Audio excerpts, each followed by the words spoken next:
Hello, this is Will Faerber from Art to Ride, and today we're looking at a first submission by Louise for her horse Rutan. Rutan is a cold-blooded trotter, not sure how old. She's had him for about 2 months now working in the Art to Ride manner. We can see that his back is kind of dropped there. We see his hips, he's rather hips high. So it shows me that he never really finished completing his growth cycle. As a baby, that is, he should have brought the withers more up through the shoulders and that sort of thing had he been worked correctly. But you'll be able to undo all of that. We can see that he looks rather short and necked here, and as I say, rather sway back. You can see how built up the kind of hindquarters are, but not the front end. And that's very typical. Very often people talk about that in the wrong way. Instead of talking about building up the entire top line, they talk about, oh, I'm riding my horse up and down hill to build up the hindquarters. Well, we want to build up the entire top line, not just the hindquarters. So the result can be a horse like this who has a big hindquarters but a sway back.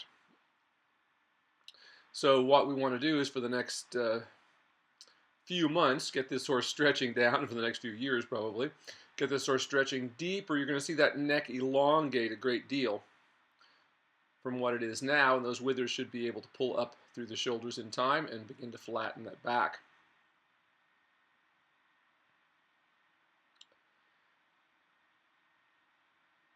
I must say I'm always very impressed with some of these videos that come in from you folks who are not afraid to get out in the cold and work your horses. We get rather spoiled here in Southern California, a little bit of rain and no one goes outside. But you're doing the best you can, and when you have a climate the way you have there, where it's cold, you got to do what you got to do, and you can certainly get out there and work them in all kinds of weather. The only time I grew up working horses outside with no indoor arenas and this sort of thing. And you just sort of get used to that, and you can do a great deal of work instead of just thinking that winter comes and you've got to shut down. The only time you can't work your horses is when the ground is frozen. Now, that's not advisable. If the ground is frozen and lumpy, then you stand a great chance of stepping on a hard piece of rock or whatever the case may be and twisting an ankle or some such thing as that. But as long as the ground is not too frozen, you can certainly get out there and work in all kinds of weather. Now this walk here that we're seeing is a little on the slow side, not too bad. It's got a little bit of rhythm too. You see how he kind of brings his head up there and slows down a bit. So we certainly would want to see him stretching much more than he is here, starting off, and I'm sure he will before we finish.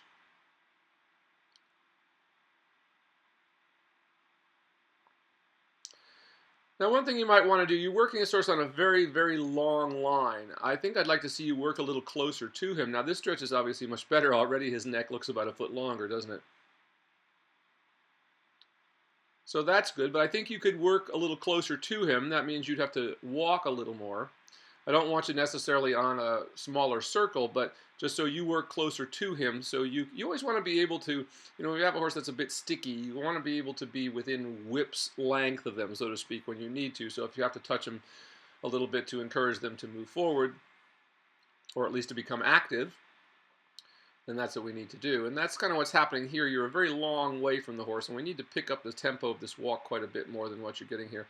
But you're getting a good stretch, and he's certainly off to the right start here. Now, she said in her letter that came along with the video here that she did use a shambone for a little while, but it doesn't look like she has that on here now, I don't think. It's kind of hard to see. It's a rather small picture from this distance. But that must have helped because he seems to be stretching quite nicely now once he gets there.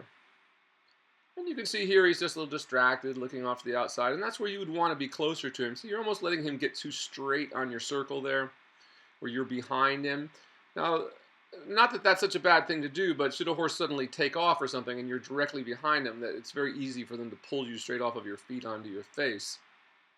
And believe me, I've seen more than one person do a face plant while lunging a horse. But your posture is good. You're standing up straight, and that's exactly what you want to do because that encourages the horse to move because he sees you as a symbol of strength, so to speak. Just like a cobra when it flares itself out. It's not very big, but it looks more intimidating. Well, that's what we have to be the horses too. It's why it's so important that we have good posture when we work horses because they will perceive us as being more powerful. Don't think the horses don't know what humans look like. They're very, very astute at sizing up human beings, so to speak, of who's going to be able to get them to do what, so to speak, or even if they're going to have any respect for you. Because, of course, remember, respect begins with that first element, which is the most natural element of training horses, which is to get them to move ahead from a little tap there on the hindquarters, just like a horse. If you watch horses in pasture, how they'll come up and they'll nip each other in that fleshy part above the hocks there, big, the bottom of the buttock, so to speak. And that's exactly what we're doing. And so when horses are submissive to one another, you'll see how they'll turn their hindquarters away. And that's a very big element of this, getting them to have respect for you. So the more respect for you they have, even if it's just perceived that you're a more powerful person by standing up straight, then more easily you're going to get them to do what you want them to do. Just like when you see horses in a herd, some of them are subservient to one horse or another and not to another. They all have their pecking order, so to speak. But we have to be the top of the pecking order, in any human-animal relation, so to speak, whether it's with a dog or a cat or whatever the case may be. Everybody's known that person who has the dog that they never have discipline, and they go in their house and the furniture's all chewed up and it smells like a kennel because they've never trained the dog rather to house train, this sort of thing. Some people just simply can't make demands on other creatures. They know they love them, but they don't temper that love with a good sense of discipline that is, just a judicious kind of discipline. That is, we're not just beating them senselessly, or we're not beating them out of anger or frustration, whatever the case may be.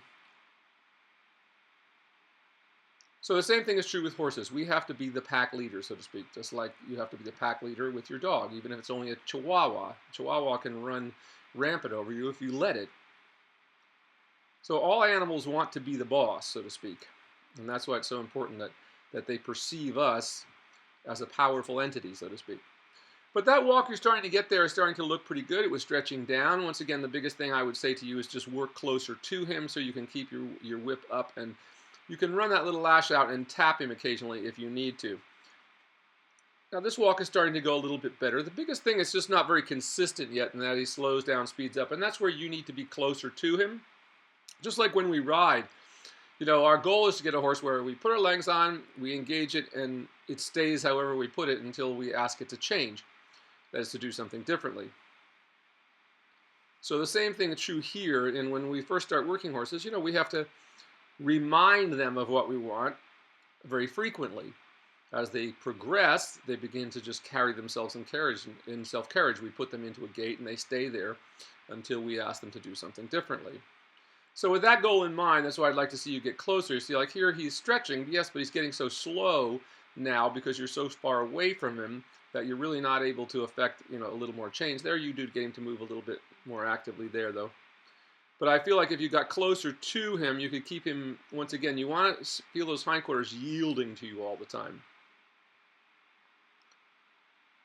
He gets into a pretty good stretch here in the trot, though. This is really quite good for a horse starting out. Now you can see this horse is quite short-strided at the moment, but that's already starting to increase. Once again, as soon as he's stretching down, we already see a more active and a more even, consistent rhythm in his trot. And that's exactly what we're looking for. Always remember that the rhythm is telling us, how much benefit we're getting out of whatever we're doing. That is, if the horse is constantly losing rhythm, it's constantly losing the gymnastic quality of the exercise. But what I see here is you're really off to a good start. You have him now stretching. He stretched quite nicely in the trot. And you're back to the walk. But you see, once again, you're so far from him. You just need to get closer. So think of more like I always think when I'm lunging a horse that I'm actually riding it, or that I'm driving it in a carriage, and I want that, and I kind of take that approach to it, so that it's very important that the horse not speed up and slow down. The more consistent the rhythm, the more muscle we're going to build in the right way.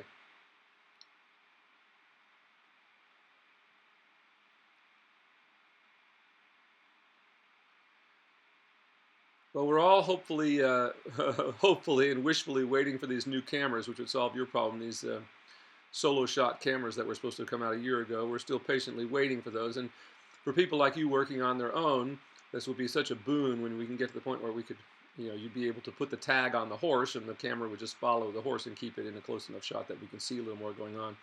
So we're all waiting for those to come out, and hopefully they will before long. If not them, another company will come out with the same thing, because that's going to be a big boon to what we do. I know even for myself, I've do so many videos that my students now, when they see me coming with the camera, tend to run in the other direction because it is hard work. It's very time consuming to sit for an hour at a time and look at a little tiny screen.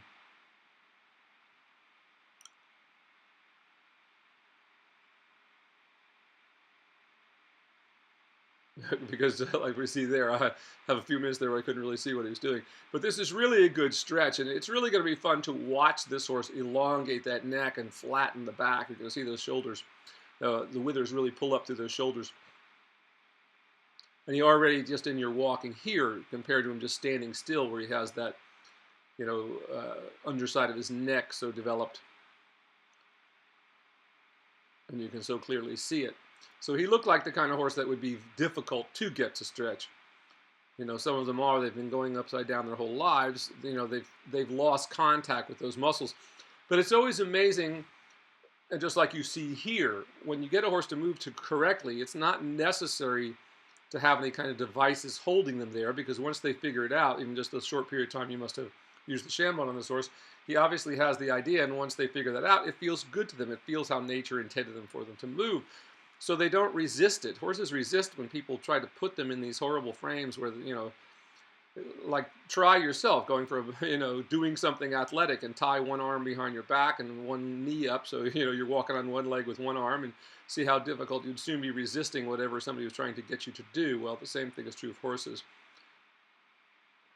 Resistance almost invariably has its origins in people asking horses to do things they're simply unprepared to do. And that can be something as simple as just going for a walk on their back. But if you have a horse that has no mental discipline, and first time something comes out of the bushes at you, you find you have no real control. But that last stretch we got there was really quite nice. He was really starting to swing a little better, and the neck is really getting to a very good place. So I think you're well on track here with what you're doing. So my biggest suggestion to you is just working a little closer to him all the time.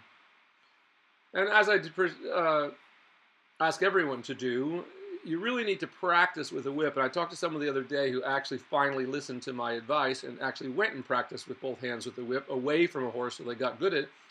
And they were just amazed at what a difference it made in their riding, in their lunging rather. But just like riding, if you can't put your leg on the horse, you're not going to be able to communicate much. So the same thing is true of when we lunge. If we can't place the whip on the horse where we need it to be at the times we need to ask him, that is for more activity or to go more forward, that is to engage forward from behind, we simply have no way of doing that other than just using voice commands, which of course, at some point a horse is going to simply go, well, I don't want to do this, and you're simply asking me, there's nothing backing it up. They do have to remember that we are the alpha, so to speak. So when we ask them to move just like they would in a herd, they're willing to do so.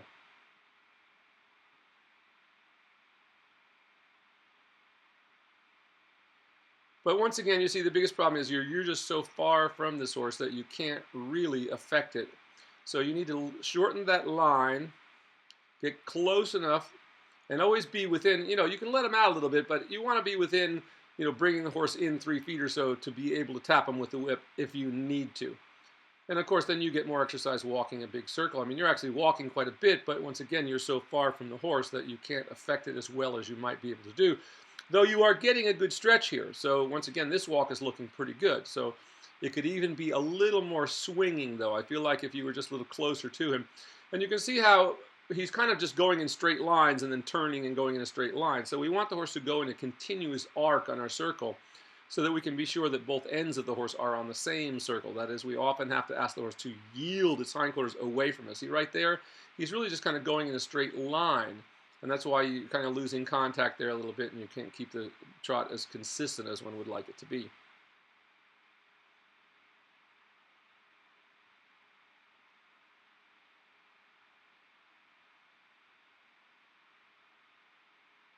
Good stretch there in the walk, and that's actually pretty active too there. It's going to be really fun, as I said, to see this horse develop, because you're going to see that neck get even longer and longer.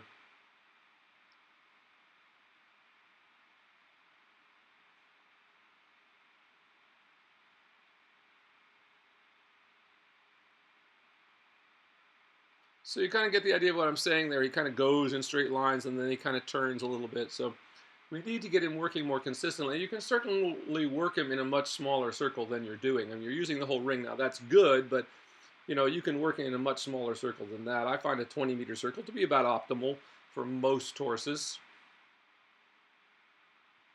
And that is a circle that's small enough that you can still stay with the horse and be close enough with the whip that you can keep it active when you need to.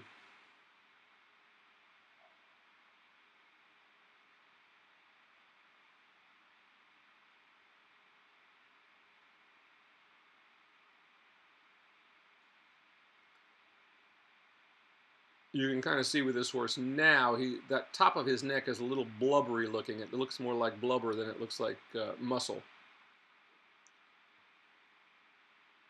That is fat.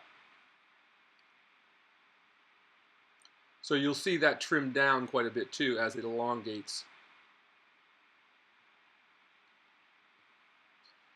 So we must never mistake, a lot of stallions have this kind of crusty looking, it's where they get their fat deposits. So people think that's top line. It is not top line. And when you have real top line, it will replace all that blubber, so to speak.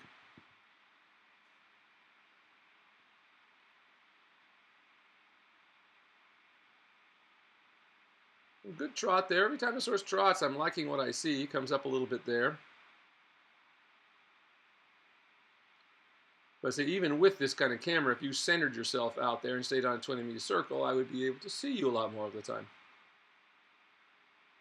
But good stretch there, and that's a good activity for this horse as well. So I think you're right on track here with this. If you only use the Shambone for a short period of time, you're getting the stretch you're getting. Everything looks really like it's right on track.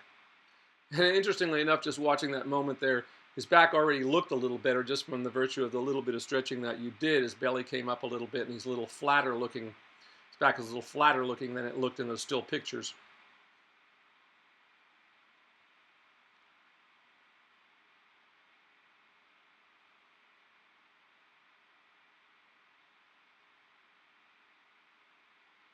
Work in hand here just needs to be a little more active, just kind of like the work on the lunge line there. You just got to keep that walk a little more active, but you're getting a good stretch out of him.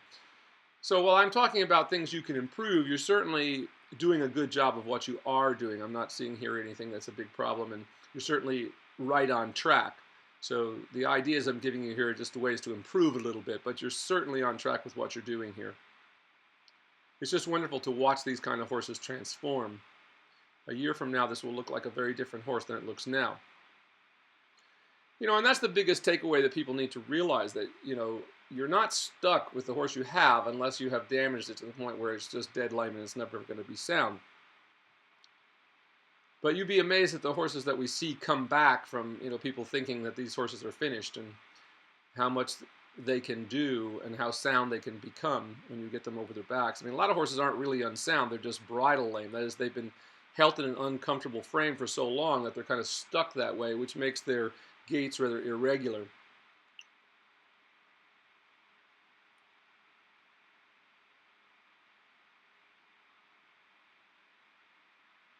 And the same thing with how old your horse is.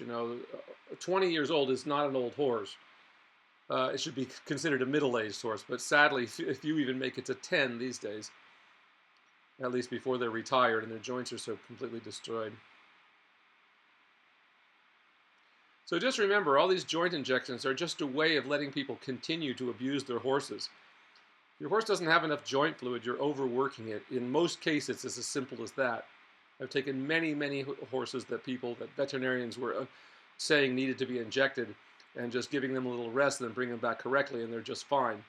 So we have to get over this idea that we can, take these veterinarian fixes and just, every time we have an unsound horse, pop another injection into it, and it's going to be fine, and not do the work and the rest that the horse needs to be able to overcome that. So I really think that many of these modern veterinary practices have really been the downfall of the sport. And they actually enable, and if you look at it this way, they enable the abusers, because they let people keep doing what they're doing.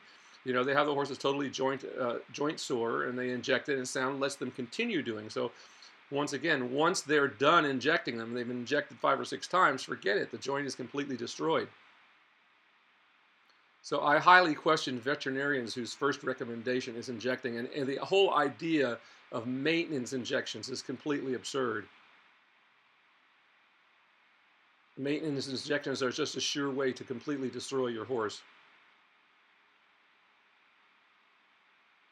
And I see so many trainers today, it's almost like they think that being a trainer is just knowing how to call the veterinarian for the next injection.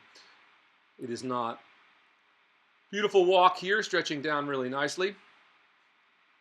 He comes up and down a little bit, and that's where you could just give him a little tap and keep it a little more active. It's kind of just like on the lunge work. You're on the right track here. He's stretching nicely for you. We just got to get everything swinging a little more active. So here's you come around there. That's not bad. Now this is going to be an interesting horse also to watch, because you can see that this horse's hind legs are almost dead straight. There's very little natural flexion in those hocks. But you will see that totally change as you develop this horse over its back. Legolas is a perfect example. He's almost completely straight behind, but go and look at the videos of him and look how much flexion he now has in his hocks. So it's all connected, and if we don't connect the horse over its top line, we're never getting 100% of what we could have with a horse in terms of what its gaits could look like. Most of them could look much better. Very often today, horses that aren't fabulous movers, they all get put into jumping because it doesn't move well enough, they say. But dressage is really not about extravagant movement.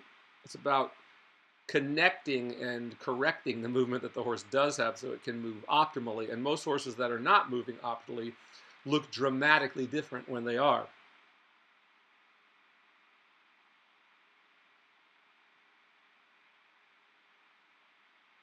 Another good stretch here.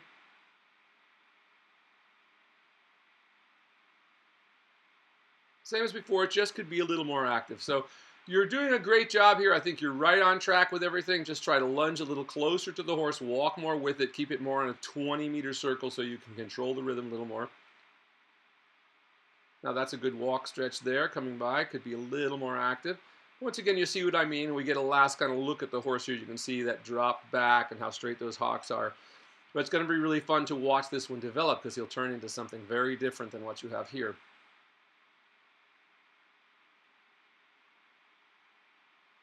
So keep up the good work. I look forward to seeing your next submission. This is Will Faerber from Art to Ride, and I applaud your working out in the cold here and getting the job done. Look forward to seeing you next time. Great work.